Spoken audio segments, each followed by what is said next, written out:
पहली दफा एक राफेल फाइटर जेट जिसे भारत ने फ्रांस से करोड़ों डॉलर में खरीदा था जंग में तबाह हो चुका है। और इस दफा तस्दीक किसी पाकिस्तानी या चाइनीज सोर्स ने नहीं की बल्कि खुद फ्रांस के एक सीनियर इंटेलिजेंस ऑफिशियल ने की है। CNN के मुताबिक पाकिस्तान ने एक राफेल जेट को कामयाबी से मार गिराया और हो सकता है कि एक से ज्यादा राफेल तबाह हुए हों। पाकिस्तान की तरफ से कहा जा रहा है कि 3 राफेल तैयारे गिराए गए और फ्रेंच ऑफिशियल ने भी इशारा किया है कि ये ऐन मुमकिन है। ये वही राफेल है जिसे इंडिया ने 2016 में डसॉल्ट एविएशन से खरीदा था। ये 10 टन का twin engine multi role fighter jet जिसमें 30 मिलीमीटर कैनन, क्रूज मिसाइल्स और लेजर गाइडेड बॉम्ब्स लगे होते हैं। इंडिया ने इसे अपना गेम चेंजर कहा था, लेकिन अब ये पहली दफा कॉम्बैट जोन में मार खाकर जमीन पर गिरा है। फ्रेंच ऑफिशियल्स के कहने पर इन्वेस्टिगेशन अब भी जारी है कि क्या सिर्फ एक राफेल गिरा है या 3, जैसा कि पाकिस्तान का दावा है। ISPR के DG लेफ्टिनेंट जनरल अहमद शरीफ चौधरी ने अपनी प्रेस कॉन्फ्रेंस में कंफर्म किया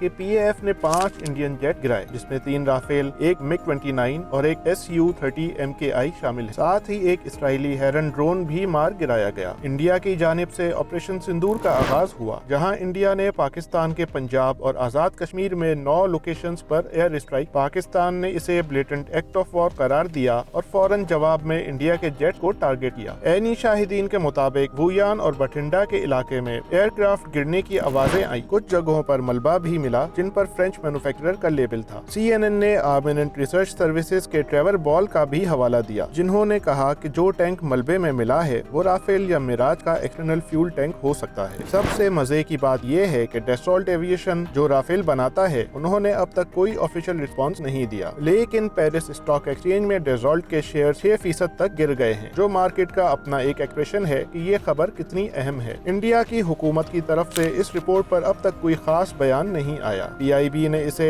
डिसइंफॉर्मेशन कहा और चाइना में मौजूद इंडियन एम्बेसी ने भी ग्लोबल टाइम्स के हवाले से चलने वाली खबरों को झूठ करार दिया। लेकिन जब एक इंडिपेंडेंट फ्रेंच ऑफिशियल CNN को बताए कि राफेल गिरा है, तो दुनिया के पास ये झूठ या सच नहीं, एक फैक्ट बन जाता है। ये बात भी समझ लेनी चाहिए कि अगर राफेल जैसा एडवांस तैयारा जो स्टेल्थ, एजिलिटी और हाई सर्वाइवेबिलिटी के लिए मशहूर है, पाकिस्तान के JF-17 या J-10C के हाथ गिरा दिया गया, तो ये सिर्फ एक मिलिट्री सक्सेस नहीं बल्कि PF के लिए एक स्ट्रेटेजिक और साइकोलॉजिकल विक्ट्री भी है। इस वक्त जब भारत और पाकिस्तान दोनों न्यूक्लियर पावर्स हैं, तो ऐसे एयर कॉम्बैट इंसिडेंट्स का प्रेशर सिर्फ बैटलफील्ड तक महदूद नहीं रहता। ये पूरी दुनिया के लिए एक सिग्नल है कि पावर बैलेंस अब चेंज हो रहा है, और वो भी उस वक्त जब दुनिया भारत को डिफेंस पार्टनर समझती थी।